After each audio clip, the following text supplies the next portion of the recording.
Lactose intolerant ka ba? O baka sadyang umiiwas ka lang sa dairy products at naghahanap ka ng protein-rich drink alternative sa dairy milk? Subukan mo ang soy milk. Hello mga friends, this is Coach Janeth Aro and I am an Olympic nutrition coach who handled the programs of our Tokyo and Paris Olympics medalists.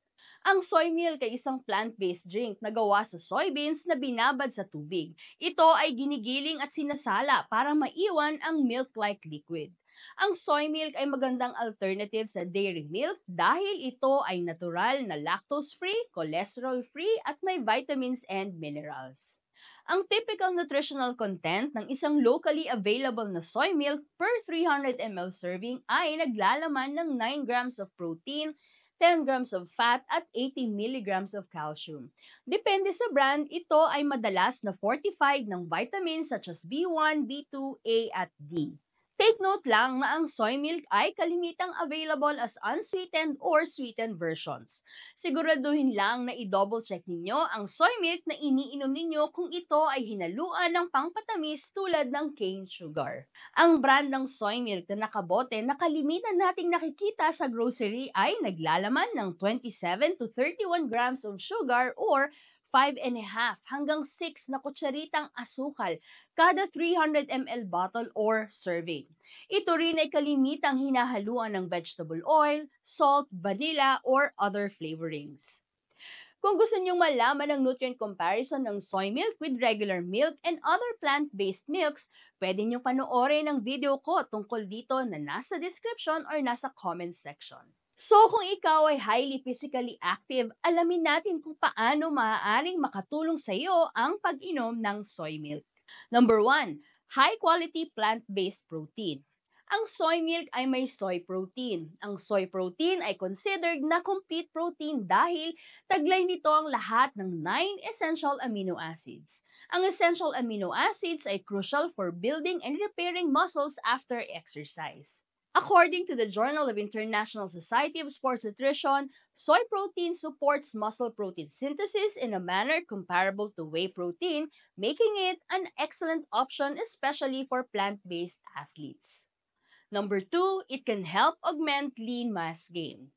Ayon sa isang pag-aaral nitong 2023 patungkol sa epekto ng pag-inom ng soy milk among older men, nakita na ang pag-inom ng soy milk matapos ang resistance training session for 12 weeks ay nakakatulong upang mapataas ang muscle mass, muscle strength, at muscle power. Number 3, it can help support recovery after exercise.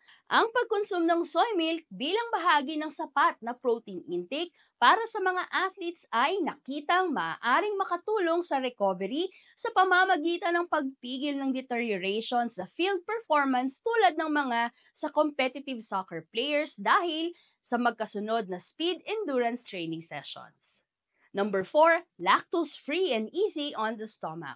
Kung ikaw ay lactose intolerant o may problema ka sa pag-digest ng dairy, ang soy milk ay isang magandang alternative. Hindi ito nagdudulot ng bloating o discomfort kung kaya't mainam itong gamitin bilang isang pre- or post-workout drink. So, paano pwedeng isama ang soy milk sa inyong diet kung kayo ay isang athlete or gusto lang ma-meet ang protein requirements?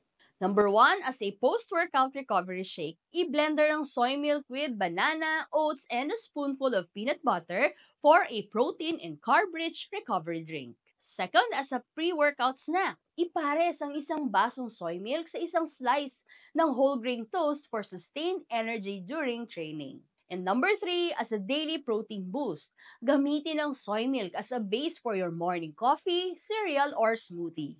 So yan mga friends, soy milk is a nutrient-dense plant-based option that offers excellent benefits for athletes. It's rich in protein, antioxidants, and calcium. Pwedeng-pwede for performance and recovery. Ngunit tulad ng ibang pagkain, balance is key. Kailangan pa rin i-monitor ang total soy intake mo at kung maaari ay piliin ang unsweetened option para ma-maximize ang benefits nito without the extra calories. So, kung naghahanap ka ng natural at affordable option para ma-achieve ang iyong health goals, subukan mo ang soy milk. Until next time, stay active, stay healthy, and keep pushing toward your best self.